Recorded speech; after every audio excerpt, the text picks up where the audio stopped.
Who's your emergency contact? Who should we notify in the case of death? Welcome to the USP, where I spent the last 2+ decades of my life. I'm in Atwater. But you know, as hectic as the USP is, sometimes things happen to FCIs too. But it all depends on who's there in the FCI. You know, through the course of my bid, I've always heard this name, Eddie Sua. If you're from Hawaii, you know the Suas. Their family's notorious. All the gangs in Hawaii were started by him and his brothers. So, like I said, through the course of my time, I know the name. When I was in Lompoc, Eddie Sua was in Phoenix, Arizona with a couple of my homeboys. They sent me pictures and this and that. But, you know, they never really told me anything about him.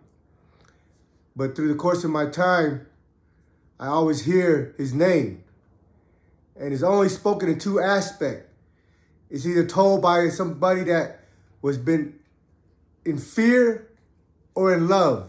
There's no middle ground. I've never met anyone that created such passion from people, incite such emotions. A lot of people run in terror from him. But you meet dudes that love him from different races, black, white, Mexican, that love him and call him as a brother. So when I hear these things from these individuals, I evaluate who this individual is that's giving me this information. Most people that run from him in terror are a bunch of busters and do boy. You know, later on in my time, I got a chance to meet Eddie. He ended up in Atwater with me. But before he got to Atwater, we was on a yard, and Dana and this Filipino dude named Silva, you know, were our representative. You know, Dana was on the west side and Silva was on the east side. So one day, Pui, the Samoan dude from Alaska, he comes and tells me, he goes, "Hey man, Eddie's in the shoe."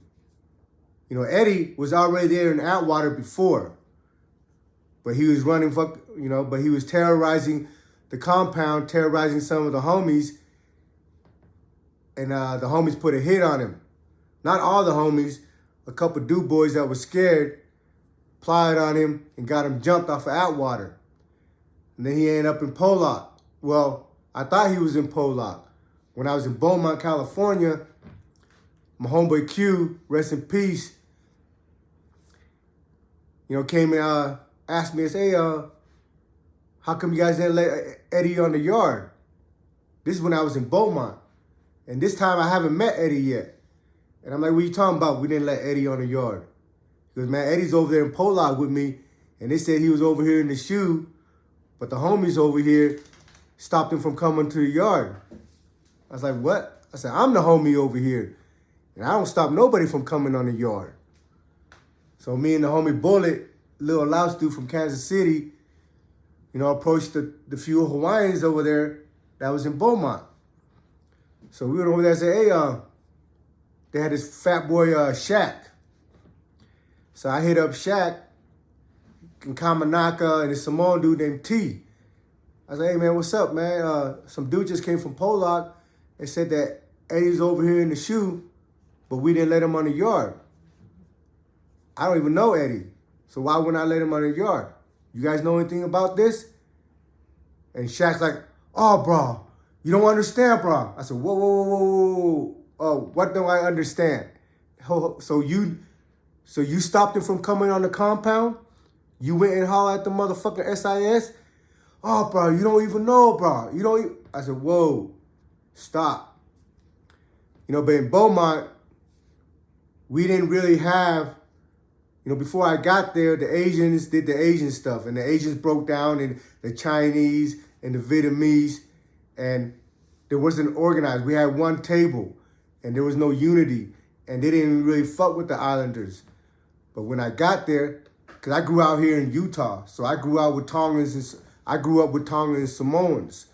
So, you know, for me, we're all the same.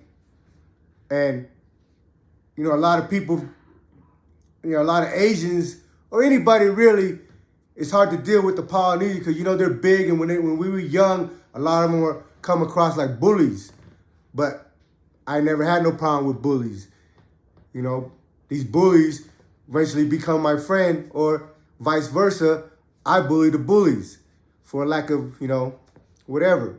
But I have a lot of good Polynesian friends, Samoans, Tongans, Hawaiian, and I've always been able to get along with them and understand them, and we gel.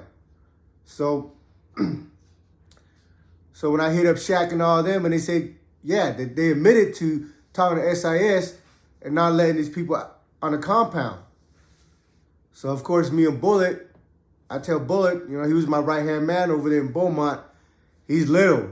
Anybody that know him, but got a heart of a lion. And again, rest in peace. So I wanted to make a move on the Hawaiians for not letting Eddie on the compound.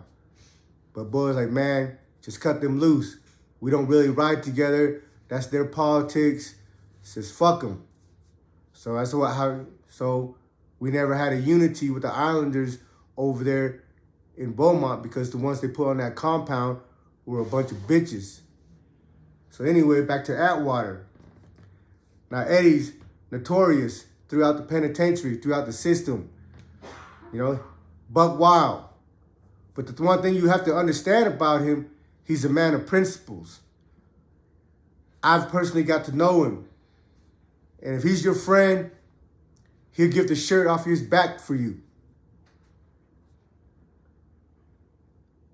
He's a very generous individual. People that was in Atwater, that was there with him when we finally settled in, knows. You know, when we had homie day, this guy had a freaking guy in the kitchen cook a whole pig up. And when I mean a whole pig, you know, I don't mean the physical whole pig, but it was a garbage bag full of pork that he had to do in the kitchen, grilled up, and then push out on a cart to us on the yard and sliding it through the fence while we were having homie day.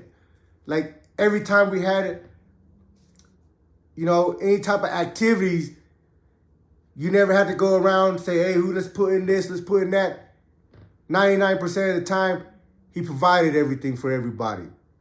But he has a very low tolerance for dudes that are disrespectful or ungracious and just arrogant, you know. So when I heard he was coming to Atwater, I knew he was coming to Atwater before he came to Atwater. I had a couple emails saying, hey, man, because, you know, he's never been on the compound for more than a couple years. Because, like I said, he has low tolerance for bullshit, and he end up slapping somebody or beating somebody up, or a lot of people are terrorized by him.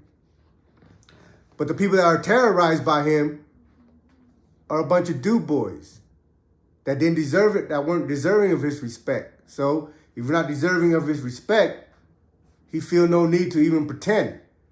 And that's the kind of individual that he is, and that's the kind of individual I appreciate. I appreciate people that are straightforward,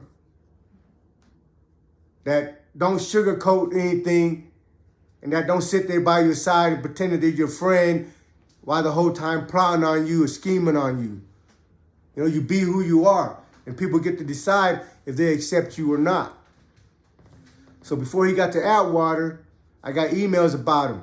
Hey, man, this dude named Eddie's on his way. Man, watch out. He's a fucking terror, this and this and that. You know, and there were some other things that were said that wasn't so kosher and polite.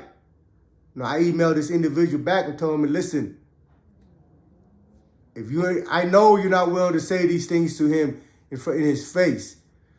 So if you're not willing to say this to him in front of him, don't send it to me in an email. So Pui from Alaska, the Samoan, homie come and tell me, say, hey, man, Eddie's in the shoe. This is in Atwater. But Silva and Dana don't want him to come out. I was like, what? I said, man, we don't stop nobody from coming out. If these Hawaiian dudes these Simones or Islanders or whatever got an issue with Eddie, then they need to let him out and deal with it. So when Pooey told me, I went and grabbed Bryce. I went and grabbed Bryce and P.O.Z. I said, bro, hey, Eddie's in the shoe, bro. These guys are talking some stuff. So me, Bryce, and Pooey went and approached Dana and Silva. And we told him what I just told you. I said, hey, man, that's a good homie. There ain't nothing foul about him. His jacket's clean. Yeah, he's a handful, but if you don't like the way he conduct himself or, if you got an issue with him, when he comes out, holler at him. We don't let the police intervene in our business. We don't do that. So long story short, in that respect, Eddie came on the compound. But while Eddie was back then, when I was in Lompoc, and while Eddie was in FCI Phoenix, he was with my homeboy Varro in Puma. And he had an incident. And just the other day, I was talking to him, and I was trying to understand what had transpired with this incident. They had a white boy that was riding under the Asian Islander car with them. But his white boy, he was cocky, rude, and disrespectful. And they had his old Islander man that his white boy used to pick on all the time. The dude used to go and grab, the old man got a cane. So the dude would go and snatch the cane off from the old man or push him around, punk him, just treating him with disrespect. In our culture, Asian and Islander, we have respect and we revere our elders. Whether we like them or not, them just being an elder, unless they're just a piece of shit douchebag, we're respectful to them. We're courteous to them. In every opportunity, we always try to help them out with whatever we need to do. Because we're the younger, we're the little homie. We're the nephew. We're the, whatever. In our culture, we respect our elders, period. So Eddie keeps seeing this white boy always fucking with his old man. So Eddie went and pulled the white boy up in the cell. He said, hey, come here, man. So let me tell you, bro. He said, hey, that shit you doing ain't cool. And I'm going to tell you, this is the only time I'm going to warn you that this stuff is not cool. So whatever, the white boy nodded his head and this and that. But the very next day, the white boy go do the same shit, fucking with the old man. So Eddie calls the white boy in the cell. Say, come here, bro. Get in the room. So they go in the room. And Eddie had another Hawaiian dude or Samoan watch the door while Eddie's talking to the white boy in the room. And Eddie tells him, hey, pull down your pants, bro. And the white boy looked at him like, huh? What are you talking about? Say, pull down your pants. Eddie's a big Samoan. And he's dangerous.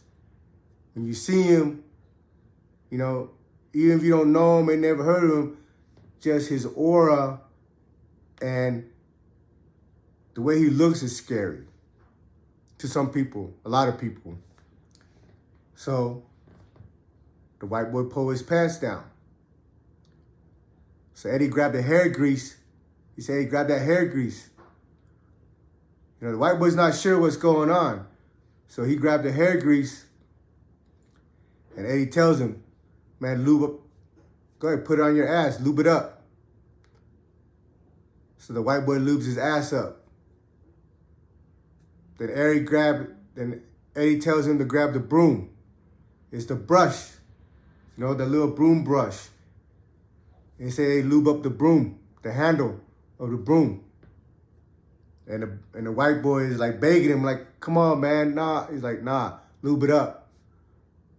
He said, why? He goes, why? He goes, the shit that you've been doing to the old man. I told you not to do that shit to the old man.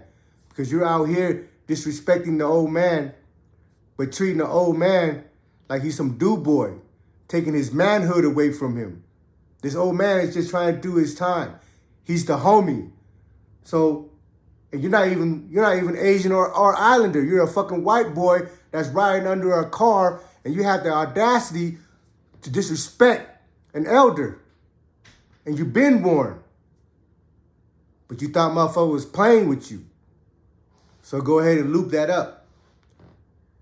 And he's like, nah, come on. He's begging Eddie not to go through whatever Eddie had intended to do. Eddie said, hey, now shove that shit up your ass. I don't know what you do in that situation. If you're any type of dude, if you were that motherfucker that you were trying to project, the one that was bullying that old man, then you should have punched Eddie in his mouth. Or you should at least try. But the thing about Eddie, he's going to pull your card. You can act like you hard. You can act like you down. You can act like you a gangster. But when you run into a real gangster and you ain't about it, he's going to pull your card.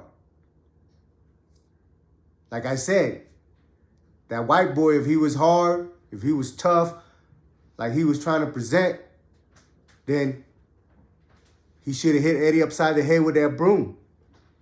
He should have did something, but instead, he proceeded to shove the broom handle up his butt. And I don't know if that's his first time or what, but it wasn't going in like the way it was supposed to. So Eddie kicked the broom. And that shit went right up his ass. And I know some of you guys are like, oh, what the fuck? But it's not the act. It's not the heinous, it's not whether you agree with it or don't.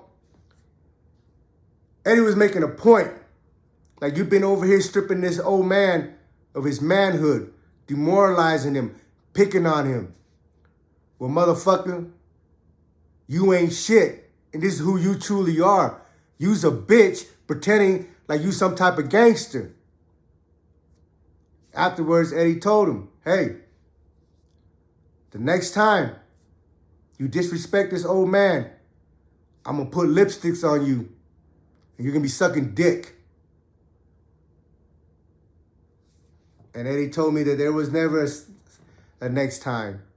That white boy was stripped of all his gangster, of all his manhood. For the rest of the time that Eddie was over there with him, he walked with his head down. And it's sad that it had to go to that extent, but some individuals have to be taught hard lessons. So if you're out there pretending like you gangster, like you tough, and you don't feel that you need to respect anybody, well, somebody's gonna come along and humble you. Welcome to the USP.